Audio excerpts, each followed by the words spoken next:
Hello students, so we were talking about the kingdom protista and we were talking about the different characteristics of diatoms, euglenoids and the dinoflagellates. ठीक है, nutrition आपने देख लिया था, आपने formation of the cell wall देख लिया था. ठीक है, so in this lecture we are going to talk about the reproduction. How do they reproduce? Protist, and we are going to talk about the three categories again: the diatoms, dinoflagellates and the euglenoids. ठीक है, so let's start. So I'll start with the reproduction in diatoms.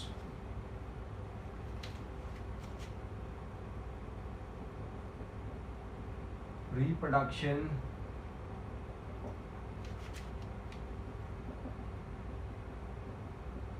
in diatoms.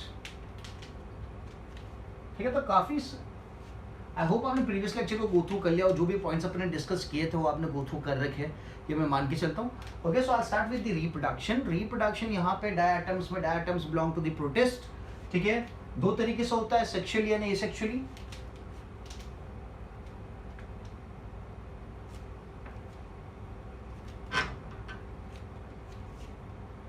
Diatoms, ठीक है. So asexually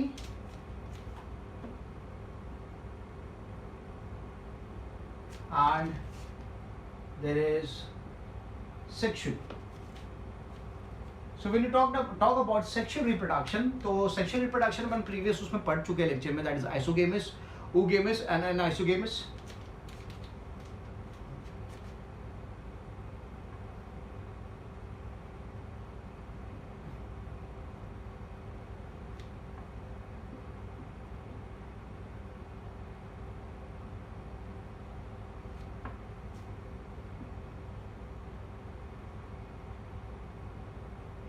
and oogames. ठीक है, sexual reproduction जो diatoms में होता है isogamous, anisogamous and oogamous form में होता है, और ये अपन प्रीवियस लेक्चर में पढ़ चुके हैं. Not the sexual reproduction in the diatoms but the sexual types.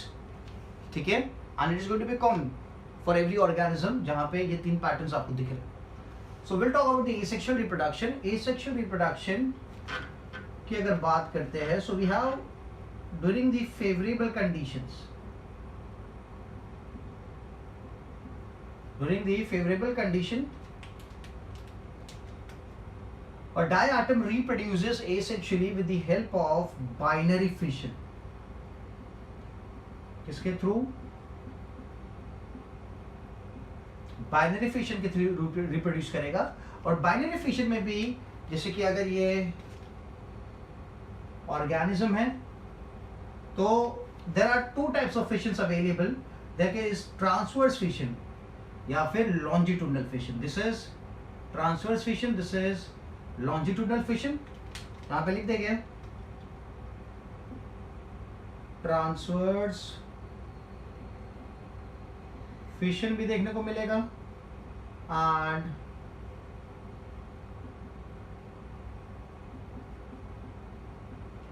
Longitudinal fission भी देखने को मिलेगा. ठीक है, the one which is observe the most, सबसे ज्यादा जो देखने को मिलेगा, that is going to be the transverse fission. जो ट्रांसवर्स फिशन है वो मैक्सिमम टाइम्स आपको देखने को मिलेगा डायटम्स में during the process of binary fission. अगर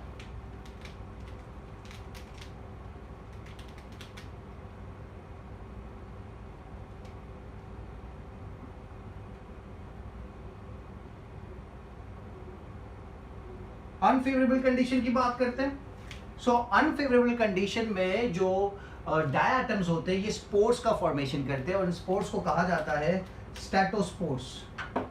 spores are termed as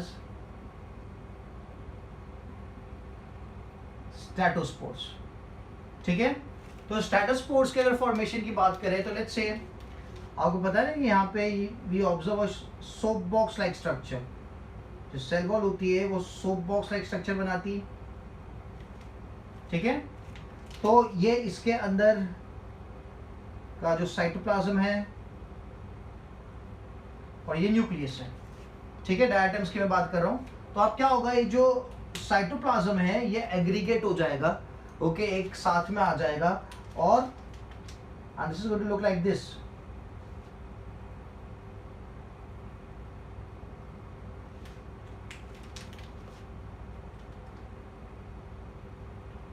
aggregate हो जाएगा, ये बीच में न्यूक्लियस है, ठीक है, और उसके सराउंडिंग में किस चीज का फॉर्मेशन हो जाएगा, this will be formation of thick cell wall, एक थिक सेल वॉल का फॉर्मेशन हो जाएगा। और यहां पे मैं मेंशन करूंगा साइटोप्लाज्म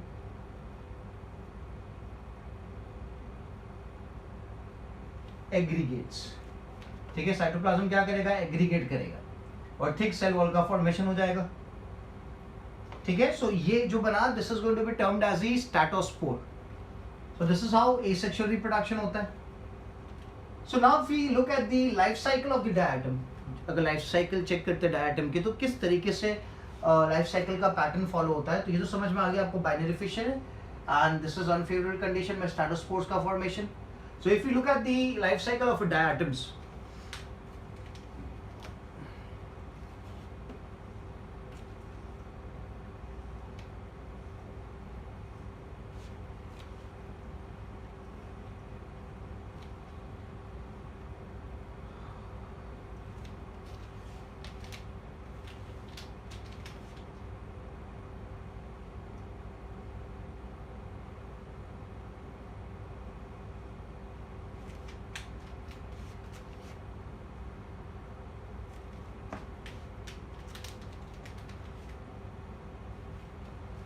ठीक है।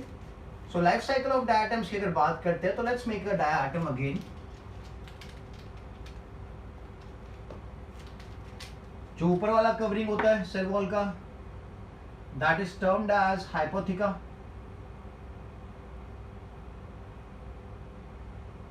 और जो नीचे वाला कवरिंग होता है उसे एपिथिका कहा जाता है।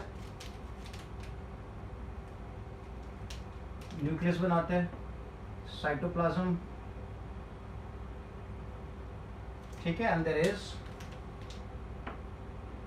This nucleus. So this is termed as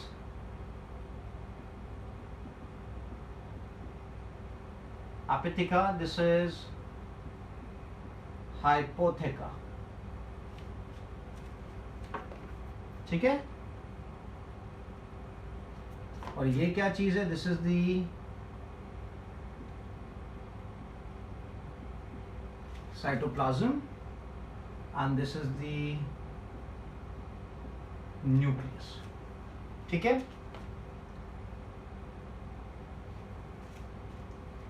Okay, so now what happens is when the cell is undergoing asexual reproduction, the first thing that is going to happen is karyokinesis, that is splitting of nucleus.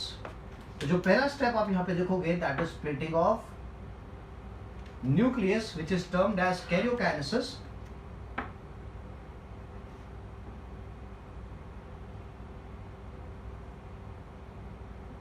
पूरा diatom as it is है, but जो उसका nucleus है, cytoplasm भी available है, तो जो nucleus है वो स्प्लिट हो चुका है। क्या हो चुका है, न्यूक्लियस स्प्लिट हो चुका है। सो ये जो स्टेप है, this is going to be termed as what, splitting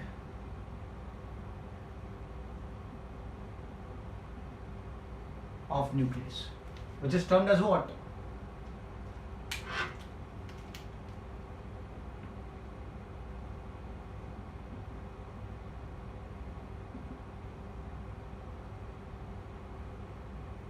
is termed as karyokinesis, ठीक है। तो ये स्प्लिटिंग ऑफ न्यूक्लियस हो गया। अब क्या होगा, स्प्लिटिंग ऑफ न्यूक्लियस हो जाने के बाद there is cytokinesis taking place, that is splitting up of the cell या फिर the cytoplasm। तो लिखेंगे splitting up of the cell,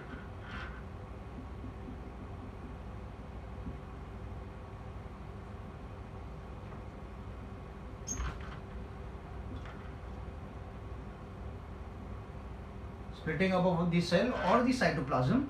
तो अब क्या होगा,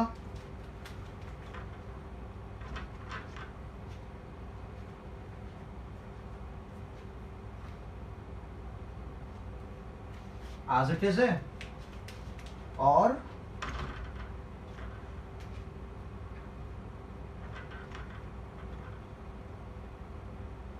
जो साइटोप्लाज्म था वो अब सेपरेट हो चुका है,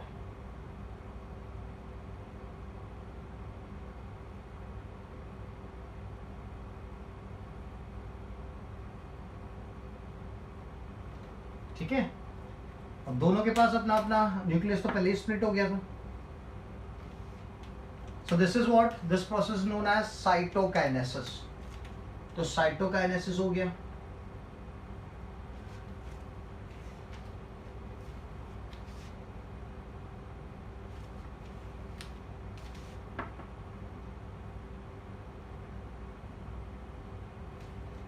ठीक है, अब साइटोकाइनेसिस होने के बाद क्या होगा, ये दोनों जो अपर सेल वॉल है लोअर सेल वॉल है वो सेपरेट हो जाएगी. तो यहां पर दिखाते हैं ऊपर सेल वाला वॉल वाला सेपरेट हो जाता है.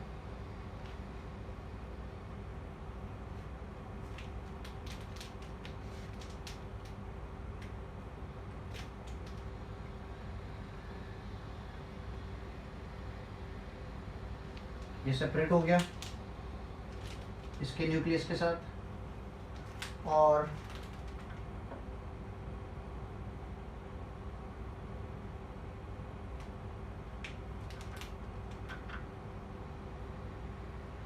हम सर नीचे वाला ले गए, ऊपर वाला था, ये नीचे वाला दिखा देते हैं, ये दो पार्ट्स में सेपरेट हो जाएगा ना. So this is the lower side. अब आप देख रहे हो लोअर साइड जो है comparatively to the upper side is smaller.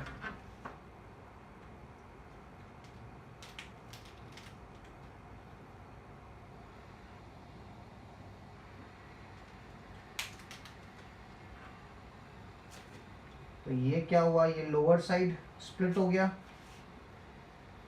ये अपर साइड स्प्लिट हो गया. अब क्या होगा, दोनों इंडिविजुअल जब स्प्लिट हो जाते हैं they would form another cell wall. नीचे का section that is the hypotheca का फॉर्मेशन होगा. ये हाइपोथेका का फॉर्मेशन करेगा और ये एपिथेका का फॉर्मेशन करेगा. तो यहां पे लिखूंगा मैं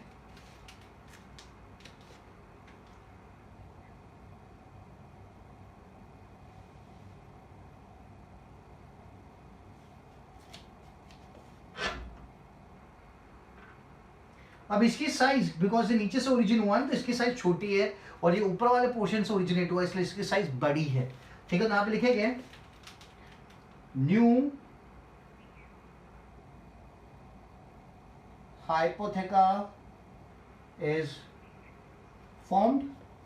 और यहां क्या लिखेंगे, new एपिथेका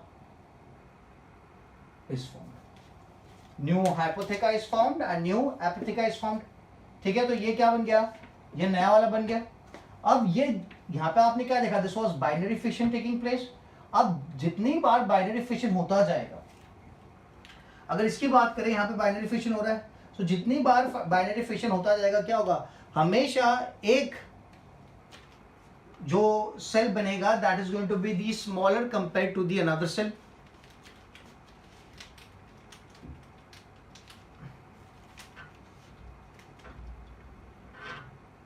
Size smaller than parent cell. ठीक है, इसकी साइज पेरेंट सेल से छोटी रहेगी. सो जितनी बार बाइनरी डिवीजन अगर होता रहेगा उतनी बार क्या होगा, उतनी बार एक सेल हमेशा क्या बनेगा, छोटी साइज का बनेगा. यहां पे लिखते हैं binary division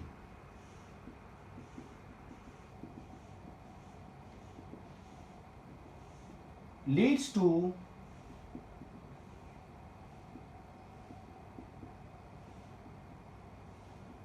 decrease in size of one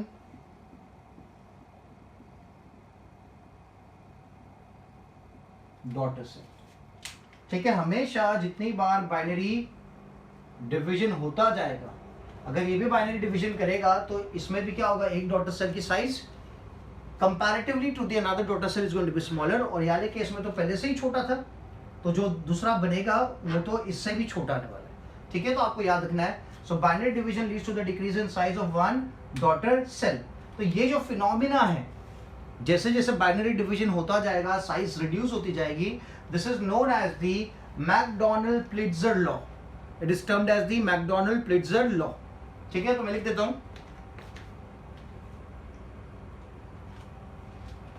this is termed as Macdonald Pfitzer law.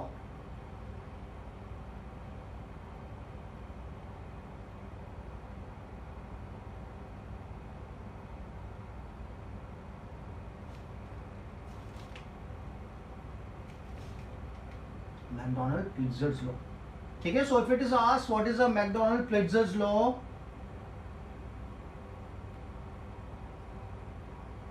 तो आप क्या बोलोगे? In diatoms when the binarification takes place the two daughter cells are formed, and out of that the size of one daughter cell is smaller. Out of that the size of one daughter cell is smaller. This is termed as the Macdonald-Plitzer's law. ठीक है, simple and easy. अब यही cell जब sexual reproduction करता है तो लिखेगा यहां पे during the sexual reproduction, this was asexual reproduction, binary fission आपने देखा है।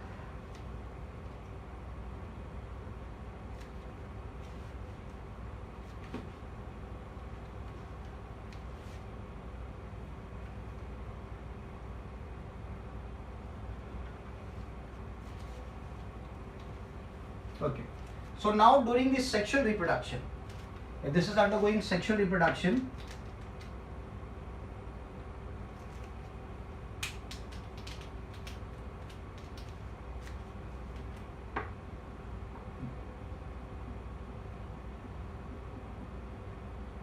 during sexual reproduction,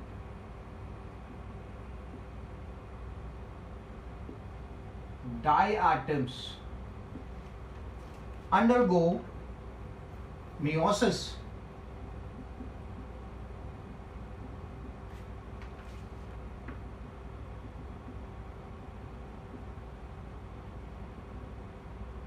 leading to formation of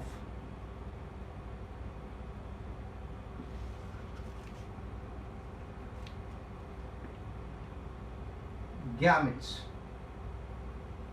ठीक है, मियोसिस होगा और ये मियोसिस किस चीज का फॉर्मेशन करेगा? गैमेट्स का फॉर्मेशन करेगा। इट अंडरगोज मियोसिस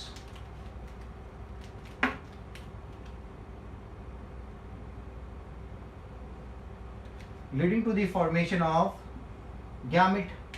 ठीक है, सो यहां पे 4 haploid gametes are formed.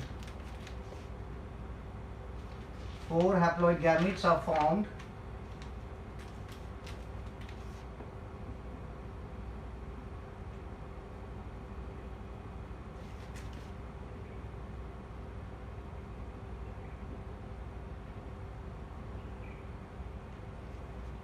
four haploid gametes are formed and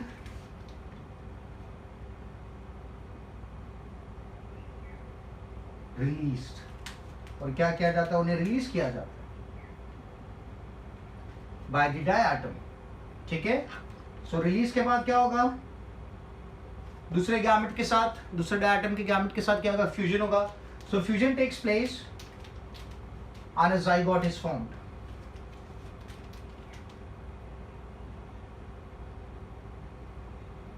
Fusion takes place and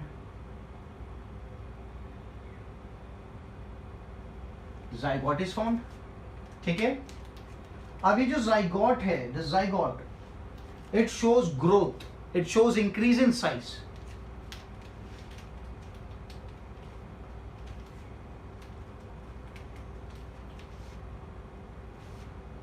Zygote shows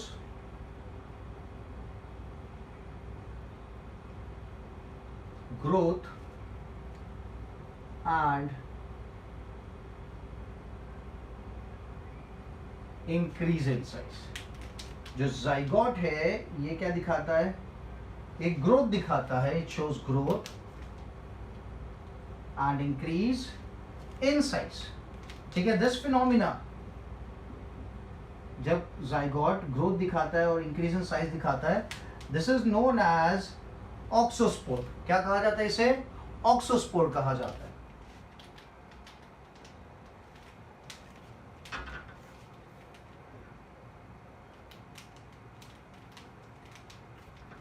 This is termed as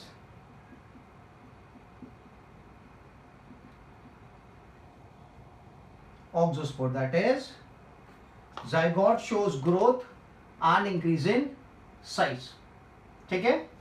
So zygote की ग्रोथ की वजह से, इंक्रीज इन साइज की वजह से क्या होगा, ये जो पेरेंट सेल था उससे बड़ा डॉटर सेल बनेगा, उससे बड़ा नया सेल बनेगा. ठीक है, तो मैं इसको रब करता हूं. I hope this is clear. Meiosis होगा, गैमेट का फॉर्मेशन होगा, 4 हैप्लॉइड गैमेट्स बनेंगे. ठीक है, this haploid gametes are released and this formation of zygote.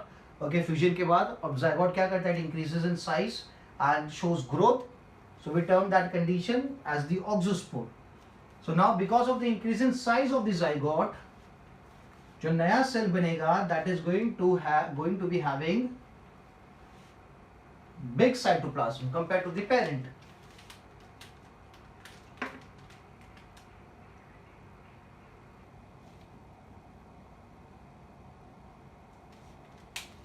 And then cell wall तो बनी जाएगी सराउंडिंग में.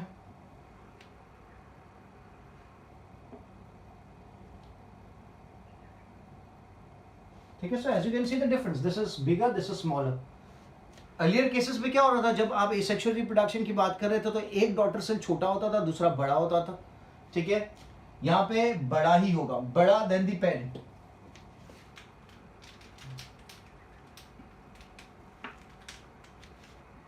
Size of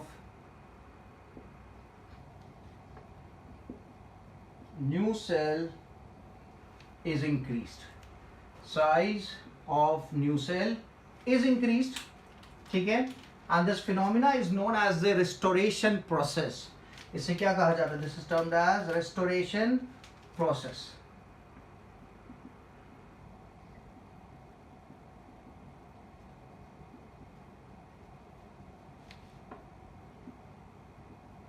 So known as the restoration process.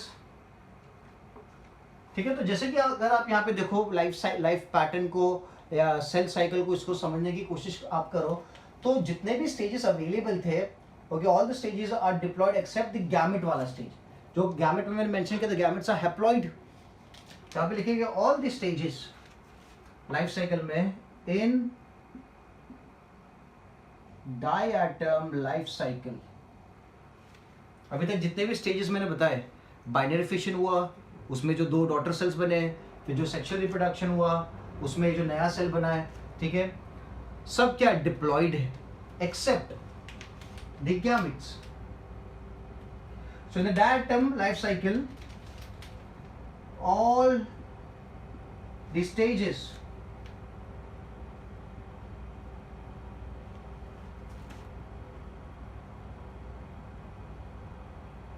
are diploid except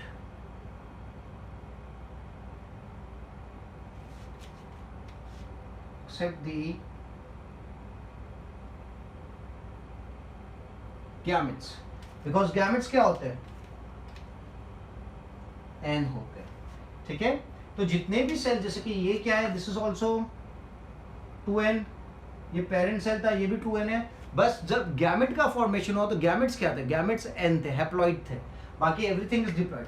so in diatoms life cycle all the stages are diploid except the gamete.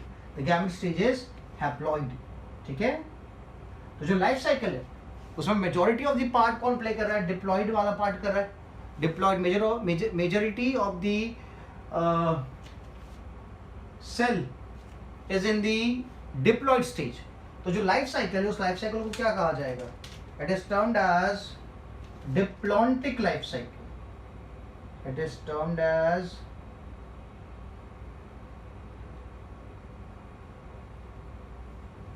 Diplontic life cycle. तो अगर आपको पूछा जाता है कि प्रोटिस्ट में जो डायएटम्स है उसकी लाइफ साइकिल क्या है, तो आप बोलेंगे diplontic life cycle, because majority of the stages in the life cycle of a diatom, the diatom is in its diploid state.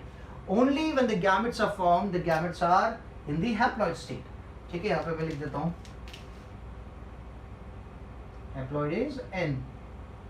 ठीक है, जैसे अगर अपनी बात करें तो जो नॉर्मल सेल है अपना, उसके पास कितने सेल्स है? सॉरी, उसके पास कितने क्रोमोसोम है? 46 है. But when you talk about the sperm, अगर स्पर्म की बात करो तो स्पर्म के पास कितने होते हैं? 23 होते हैं. तो this is the total number, this is the half number. तो जो टोटल नंबर वाला सेल होता है उसे कहा जाता है डिप्लॉइड. क्या कहा जाता है? डिप्लॉइड. और जो हाफ नंबर वाला सेल है जिसकी ये, this is termed as haploid, that is N. So there is diploid and haploid. Clear है? Now let's talk about the another cell. जैसे diatoms की बात होगी तो अब बात करते हैं dinoflagellates की.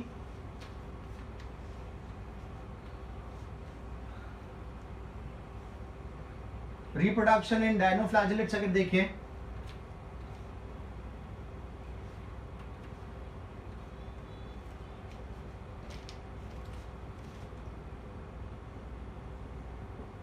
reproduction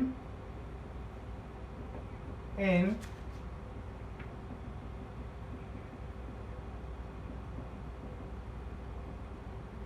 dinoflagellates.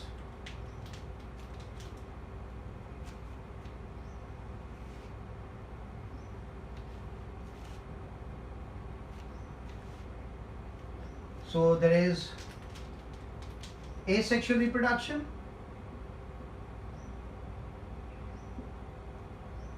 और जिसमें सेल डिवीजन के थ्रू जो डायनोफ्लैजेलेट्स अपना नंबर बढ़ाएंगे.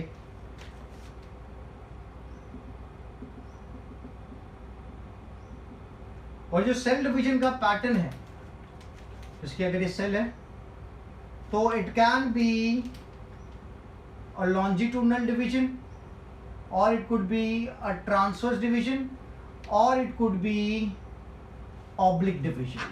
3 टाइप के डिविजन आपको देखने को मिल सकते हैं. सेल डिवीजन किस में? In the dinoflagellates. So there is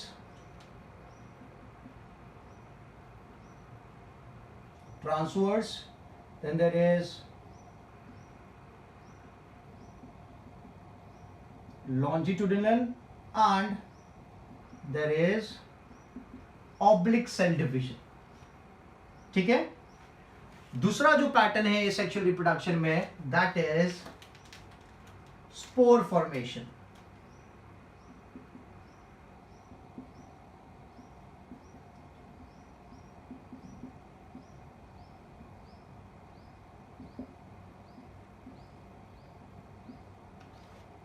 क्या चीज है? स्पोर फॉर्मेशन है.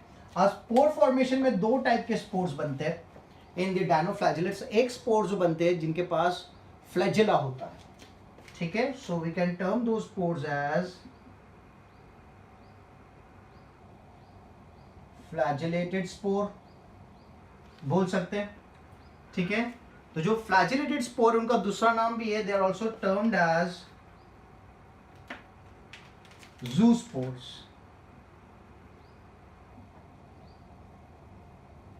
या फिर we can also term it as planospores. Zoospores बोल सकते हैं या फिर प्लानोस्पोर्स बोल सकते हैं. और दूसरे जो स्पोर्स अवेलेबल है वो विदाउट फ्लैजेला है.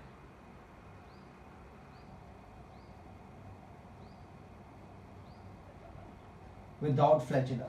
सो दिस इज, जो स्पोर्स बिना फ्लैजेला के होते हैं उन्हें कहा जाता है नॉन फ्लैजेलेटेड या फिर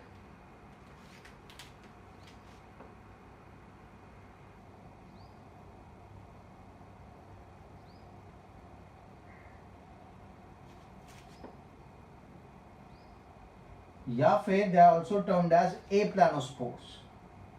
Aplanospores. ठीक है.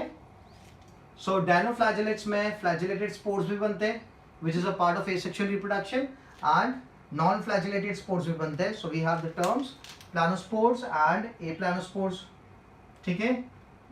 और जब सेल डिवीजन होता है तो सेल डिवीजन में ट्रांसवर्स डिवीजन हो सकता है, लॉन्जिट्यूडनल डिवीजन हो सकता है, या फिर ऑब्लिक डिवीजन हो सकता है. क्लियर है? Now if I talk about the sexual part,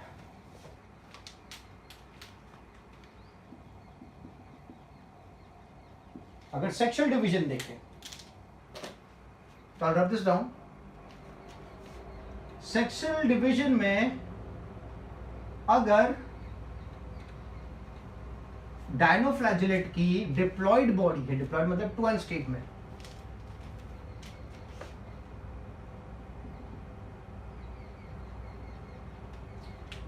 so the if dinoflagellate consists of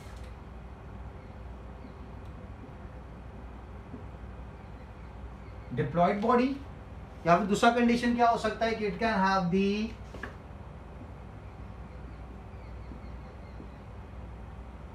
haploid body, diploid body and haploid body. So this is 2n, this is n. So उस case में अगर आप देखो तो यहाँ पे क्या परफॉर्म किया जाएगा, there is going to be formation of a diplontic life cycle. Diplontic life cycle आपको पता चल गया ना, जो आगे आपने देखी थी. Majority of the part the organism is in the diploid state.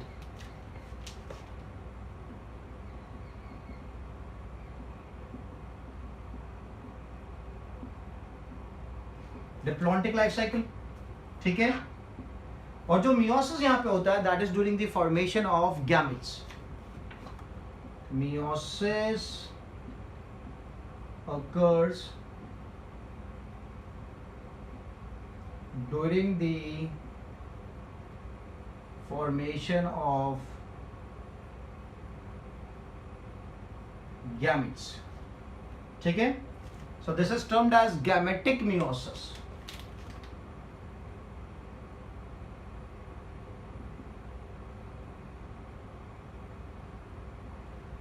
क्या कहा जाता है इसे, गैमेटिक मियोसिस कहा जाता है.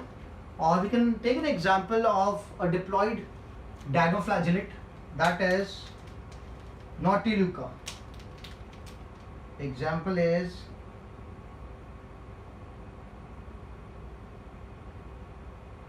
नॉटिलुका, ठीक है.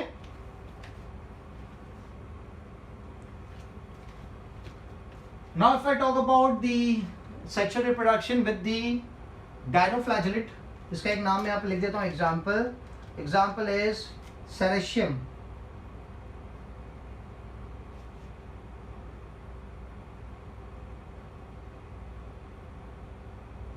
ठीक है.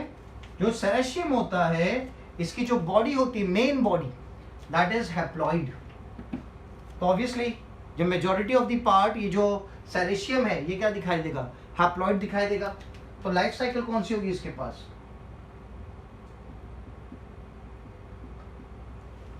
हैप्लॉन्टिक लाइफ साइकिल देखने को मिलेगी, ठीक है. और जो यहां पे मियोसिस होगा, the meiosis occurs after the formation of zygote. Meiosis occurs after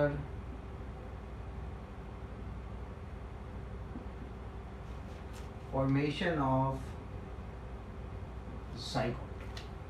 zygote बनने के बाद मियोसिस होता है. यहां पे मैंने क्या बोला है, meiosis occurs during the formation of gametes, और यहां पे मैं बोल रहा हूं meiosis occurs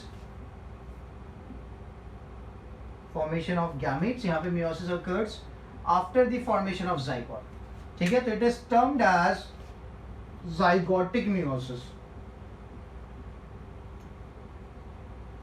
It is termed as zygotic meiosis, ठीक है.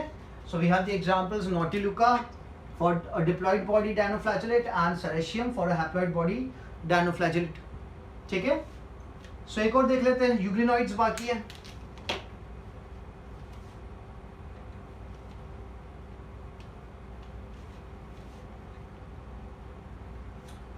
यूग्लिनॉइड्स में सेक्सुअल रिप्रोडक्शन अभी तक कहीं पे भी रिपोर्ट नहीं किया गया. So but obviously it only reproduces asexually, क्योंकि सेक्सुअल रिप्रोडक्शन के बारे में अभी तक अपन को कोई नॉलेज नहीं है इन केस ऑफ यूग्लिनॉइड्स.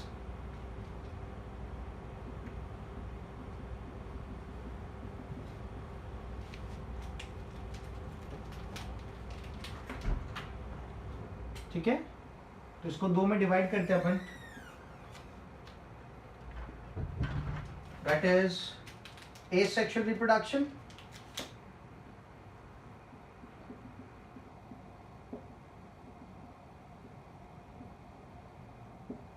ठीक है, and दूसरा that is sexual reproduction.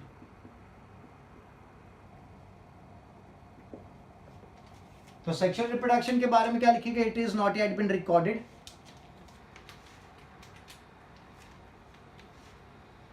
Not reported yet, मतलब we do not have the knowledge about it. तो सेक्सुअल रिप्रोडक्शन के बारे में we are not aware. Asexual reproduction के बारे में वी आर अवेयर. और यहाँ पे एसेक्सुअल रिप्रोडक्शन होता है through binary fission.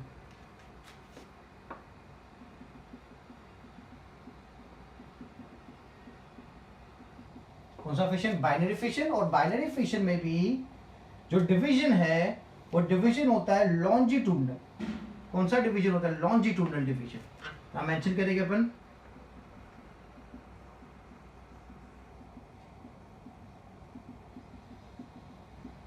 There is going to be longitudinal division. ठीक है, क्लियर है? So this was all about reproduction in euglenoids, in diatoms and dinoflagellates. अब थोड़ी इंपॉर्टेंट बात मैं आपको बताता हूँ डायटम्स के बारे में.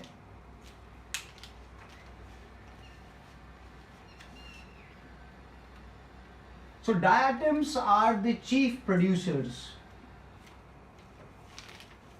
Diatoms are the chief producers.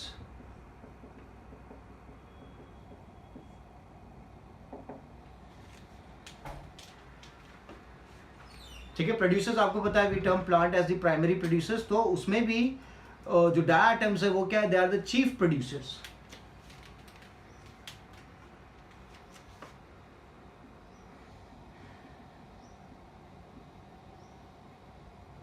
ठीक है, then they are also water pollution indicators. That means जहां पे वाटर पोल्यूशन ज्यादा होगा उस जगह पे there is no diatoms present. अगर डायटम्स एब्सेंट है तो आप समझ जाओ कि वहां पे पोल्यूशन ज्यादा है. जैसे लाइकेंस के बारे में आप बोलते हो, lichens are also pollution indicators. For example, if a place does not contains lichen, that means that particular place is highly polluted. उसी तरीके से अगर आपको डायटम्स कोई वाटर बॉडी में नहीं दिखेगी तो आप बोल सकते हो कि पोल्यूशन ज्यादा है पानी में. So they are water pollution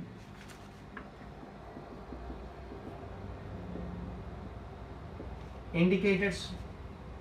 then जो सेल वॉल होती है डायटम्स की, उस सिलिका से बनी होती है और सिलिका को तो आप डिस्ट्रॉय नहीं कर सकते हो.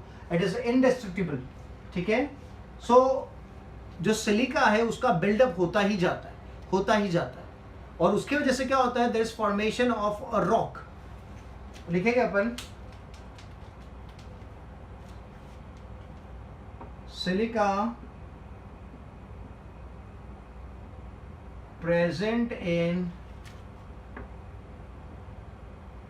cell wall is indestructible. ठीक है, it cannot be destroyed. So cell wall aggregate होती जाएगी.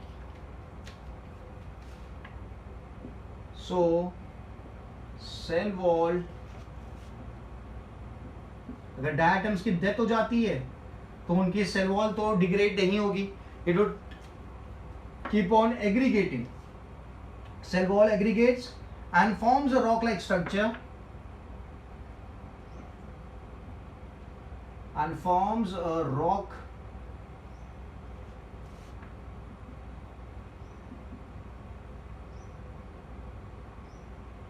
like structure. Forms a rock like structure. और ये जो rock like structure बनेगा, it is known as the diatomite,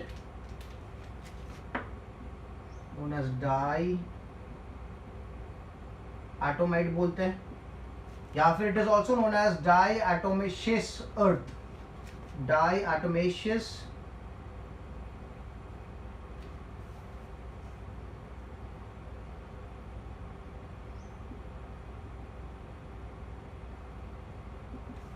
ठीक है, because cell wall is consisting of a material known as silica. और silica को डिस्ट्रॉय नहीं कर सकते। तो जैसे डायटम्स की डेथ होती जाएगी तो सिलिका का डिपोजिशन होता जाएगा, क्योंकि बाकी की जो बॉडी है वो तो डिग्रेड हो जाएगी, खाली सेल वॉल रहेगी वहाँ पे।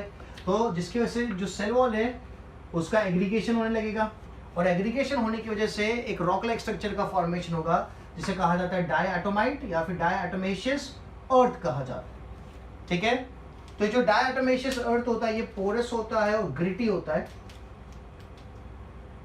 It is porous and gritty. इसकी वजह से it is used for filtration and polishing. It is used as a filtering and a polishing material. Used as filtration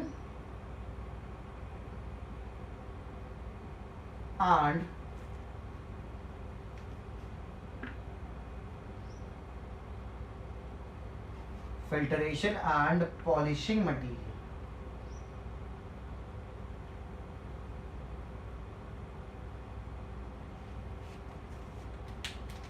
ठीक है, because it is porous and gritty, the diatomaceous earth is used as the filtration or the polishing material. ठीक है, now एक और चीज, जैसा आपने पढ़ा था रेड सी, अभी मैं बता रहा हूं रेड टाइड के बारे में। Red sea was because of the presence of the cyanobacteria. ये समझ में आ गया ना, सिलिका डिस्ट्रक्टिबल नहीं है और सेल वॉल में प्रेजेंट है, जिसकी वजह से जब डायटम्स की डेथ होती जाएगी तो सेल वॉल डिग्रेड नहीं होगी, एज इट इज रहेगी। तो सेल वॉल का प्रोपोर्शन बढ़ता जाएगा, सेल वॉल एग्रीगेट हो जाएगी और एक रॉक लाइक स्ट्रक्चर बनेगा, जिसे क्या कहा जाता है, diatomaceous earth, which is porous and gritty, and that is the reason it can be used for filtration and the polishing process. Red sea जो आपने, मैंने कई बार नाम लिया था रेड सी का, तो red sea is due to the presence of cyanobacterias, but यहां पे मैं एक और टर्म लिखूंगा, that is red tide. Red tide of sea, tide आपको पता है ना, so red tide of sea is due to to dinoflagellates, due to two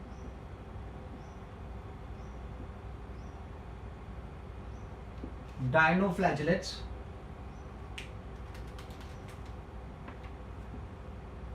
और उनका नाम मैं लिखूंगा, दैट इज गोनेलिक्स एंड जिम्नोडिनम।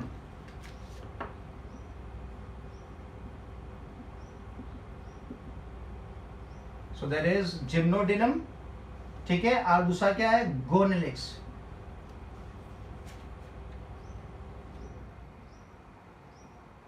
गोनेलिक्स, ठीक है। So red tide is due to the presence of the dinoflagellates Gymnodinium and Gonyaulax, while the red sea is due to the presence of the bacteria that is cyanobacteria. ठीक है, clear है? So I'll keep this much for the lecture. ठीक है, so we have talked about the reproduction in dinoflagellates, in the euglenoids and the protist. I'm sorry, in the diatoms.